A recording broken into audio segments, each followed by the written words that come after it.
আসসালামু আলাইকুম সবাইকে। আশা করছি সবাই ভালো আছেন। আজকে আমি আপনাদের সাথে শেয়ার করব পারফেক্ট ঝরঝরে একটি চিকেন বিরিয়ানির রেসিপি। আপনারাই দেখুন বিরিয়ানিটা কতটা ঝরঝরে হয়েছে। একটার সাথে আরেকটা একদমই লেগে যাচ্ছে না। বিরিয়ানিটা খেতে খুবই মজার হয়েছিল। আপনারা একবার হলেও বাড়িতে বানিয়ে খেয়ে দেখতে পারেন। বিরিয়ানি রান্নার জন্য আমি এখানে নিয়ে নিয়েছি পোলাওয়ের চাল, সাথে নিয়েছি মুরগির মাংস আর আলু।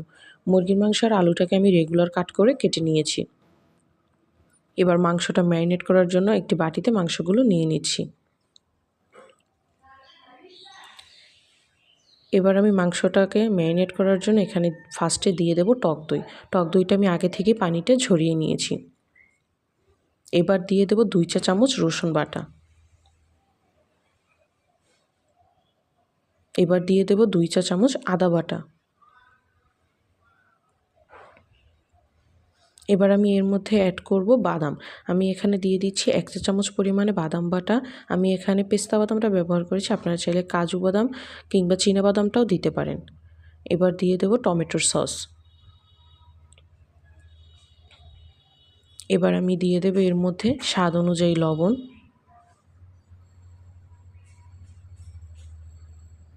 আর সাথেই দিয়ে দেব কিছুটা শুকনো মরিচের গুঁড়া।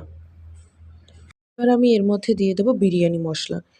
বিরিয়ানি মশলাটা আপনারা যে কোনো স্টেশনারি দোকানে ইজিলি পেয়ে যাবেন। এবার মশলার সাথে চিকেনটাকে হাত দিয়ে ভালোভাবে মেখে নিতে হবে।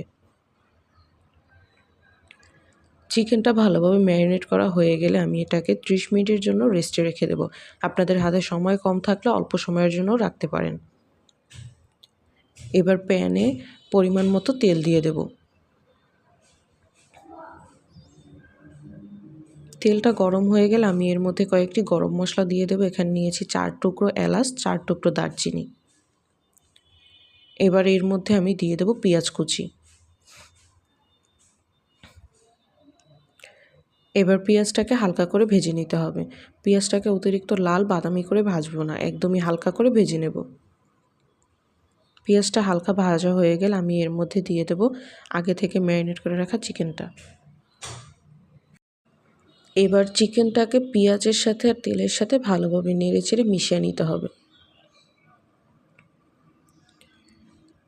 এভাবে করেই বেশ কিছুক্ষণ আমি চিকেনটাকে কষাবো। এবার ঢাকনা দিয়ে ঢেকে দেবো 10 মিনিটের জন্য। 10 মিনিট পর ঢাকনা সরিয়ে নিচ্ছি। দেখুন অনেকটা পানি বের হয়ে গেছে চিকেন থেকে। আমি আবারও ভালোভাবে নেড়ে চেড়ে ঢাকনা দিয়ে ঢেকে দেব। ঢাকনা সরিয়ে নিচ্ছি। দেখুন আবারও কতটা পানি বের হয়ে গেছে। এবার আমি এর মধ্যে অ্যাড করে দেব আগে থেকে কেটে রাখা আলুগুলো। এবার মাংসের সাথে আলুগুলোকে ভালোভাবে নেড়ে চেড়ে মিশিয়ে ঢাকনা দিয়ে ঢেকে দেব।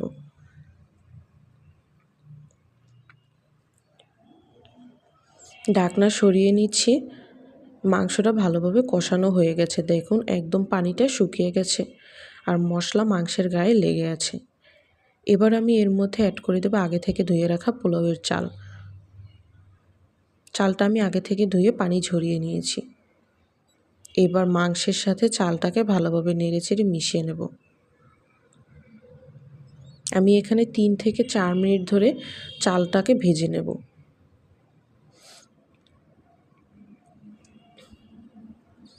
এই তো মাংসের সাথে চালটাকে ভালোভাবে ভাজা হয়ে গেছে। এবার এর মধ্যে আমি পরিমাণ মতো পানি অ্যাড করে দেব। পানিটা আপনাদের পরিমাণ অনুযায়ী দেবেন। যদি আধা কেজি পোলাওয়ের চাল হয় তাহলে 1 কেজি পানি, 1 কেজি চাল হলে 2 কেজি পানি। এভাবে করেই পানিটা পরিমাপ করে দেবেন। এবার ভালোভাবে নেড়েচেড়ে মিশিয়ে আমি ঢাকনা দিয়ে ঢেকে দেব। যখনই পানিটা ফুটে আসবে তখনই ঢাকনাটা সরিয়ে নিচ্ছি। এবার আমি এর মধ্যে দিয়ে দেব কয়েকটি কাঁচামরিচ। কাঁচামরিচটা আমি একটু ভেঙে নিয়েছি। এবার এর মধ্যে আমি দিয়ে দেব স্বাদ অনুযায়ী লবণ। এবার ভালোভাবে নেড়েচেড়ে মিশিয়ে নিতে হবে।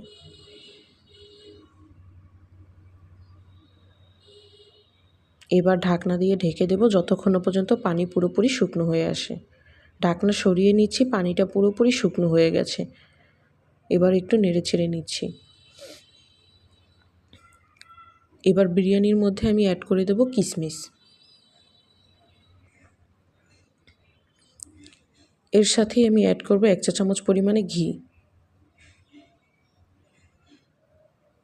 আর আর বিরিয়ানির ঘ্রাণের জন্য আমি এখানে অ্যাড করে দিচ্ছি 1 চা চামচ পরিমাণে কেওড়ার জল। এবার সব কিছু ভালোভাবে নেড়েচেড়ে মিশিয়ে নিতে হবে। এবার আমি এটাকে ঢাকনা দিয়ে ঢেকে 30 মিনিটের জন্য দমে রেখে দেব। 30 মিনিট পরে ঢাকনাটা সরিয়ে নিচ্ছি। এবার এটাকে নেড়েচেড়ে নিচ্ছি। দেখুন বিরিয়ানিটা কতটা সুন্দর হয়েছে। এবার পরিবেশন করে দেখিয়ে দিচ্ছি।